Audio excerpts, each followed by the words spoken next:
একটা গুমের একটা আইন করা হবে, যাতে এমন গুমের আইন হয়, যেহেতু আমার পার্লামেন্ট আছে, একটা পার্লামেন্টারি অ্যাক্ট করতে হবে, যাতে ভবিষ্যতে কোন সরকার আসলেও এই নিষ্ঠুর পন্থা, এই অমানবিক পন্থা অবলম্বন করে তার বিরোধী প্রতিপক্ষকে পৃথিবী থেকে, দুনিয়া থেকে অদৃশ্য করার কোন সুযোগ না পায়। এই ব্যাপারটা সরকারকে নিশ্চিত করতে হবে। ডক্টর ইউনূস সাহেবের আমাদের গুম অধ্যাদেশ বাতিল করেছে, কিন্তু এর জন্য কি করবেন আপনারা? এই গুমকে নিয়ে নিশ্চয়ই আপনাদের ভালো আইন করতে হবে, এটাই জনগণ চায়। এই বিষয়টা আপনারা খোলাসা করে বলুন।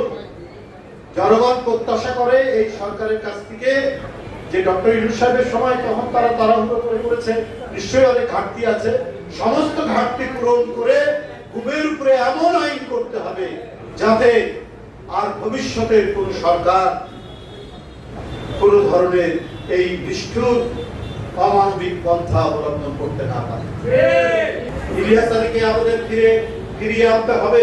গুমের জন্য যারা দায়ী, যে সমস্ত কর্মকর্তা, তারা কিন্তু এখনো এই সমাজের মধ্যে আছে।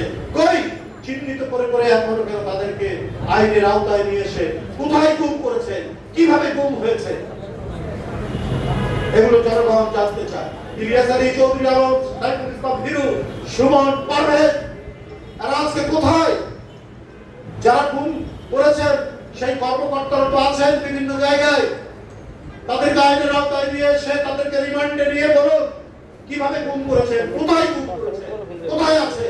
এখনো আপনারা সেই সত্য ঘটনা আপনারা মানে বের করতে পারবেন। আমাদের মন্ত্রিসভার মধ্যে গুম হওয়া মন্ত্রী আছেন না? সুতরাং কিভাবে গুম হয়েছে, কিভাবে গুম করেছে ওই সমস্ত নিষ্ঠুর পুলিশ কর্মকর্তা, র্যাব কর্মকর্তা এবং অন্যান্য আইন শৃঙ্খলা বাহিনীর কর্মকর্তারা, তারা তো সবাই পালিয়ে যেতে পারেননি, পালিয়ে যাননি। তাহলে তাদেরকে আইনের আওতায় নিয়ে এসে এখনো কেন জনগণ জানতে পারছে না এই কিভাবে তারা গুম হয়েছে, কোথায় গুম হয়েছে, কি অবস্থায় তারা আছে? তাদের মুখ থেকেই তো বের হয়ে আসবে। আপনাদের তাদেরকে রিমান্ডে নিয়ে আসেন।